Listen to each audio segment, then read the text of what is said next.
আচ্ছা, এবার বোর্ডের মধ্যে যে ম্যাটটা আছে এই ম্যাটটা দেখে অনেক সময় আমরা অনেকেই বিচলিত হয়ে যাই। কিভাবে দেখেন, আমরা সাধারণত এটার একটা ম্যানুয়াল সলিউশন তো অবশ্যই জানি যে x plus one by x এর ভ্যালু দেওয়া আছে 2x⁵ প্লাস 1/x⁵ এর ভ্যালু বের করতে হবে। আমরা এটা ম্যানুয়াল সলিউশন জানি যে প্রথমে আমাদের x² প্লাস 1/x² এর ভ্যালুটা বের করতে হবে, তারপর x³ প্লাস 1/x³ এর ভ্যালুটা বের করতে হবে, তারপরে এই দুটোকে মাল্টিপ্লাই করলে আমাদের x⁵ আর 1/x⁵ এর ভ্যালুটা চলে আসবে, তাই না? তো এটা হচ্ছে ম্যানুয়াল সলিউশন।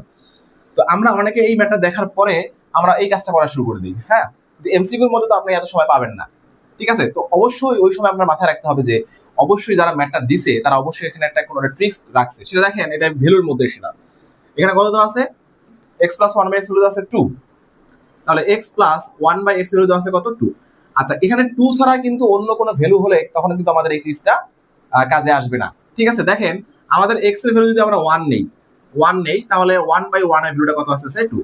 1/1 মানে হচ্ছে 1ই, তাহলে 1 প্লাস 1 কত আসতেছে, 2। তার মানে আমাদের এখানে x প্লাস 1/x এর ভ্যালু যদি 2 হয় তাহলে x এর ভ্যালু অবশ্যই 1 হতে হবে। কত হতে হবে, 1। তাহলে আপনারা এখন এই এটার মধ্যে সেই 1টা বসাই দেন, তাহলে 1 টু দি পাওয়ার 5 প্লাস হচ্ছে 1/x টু দি পাওয়ার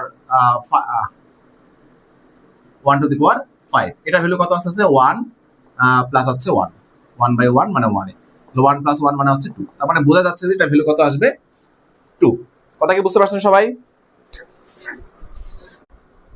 যদি উপরে ম্যাটটা বুঝে থাকেন তাহলে আপনারা এটা আমাকে সলভ করে কমেন্টে অ্যান্সারটা বলতে পারেন যে x টু দি পাওয়ার 2025 অর্থাৎ x to the power 2025 plus 1/x to the power 2026 এর ভ্যালুটা কত হবে, আপনারা কমেন্টে আমাকে জানিয়ে দেন।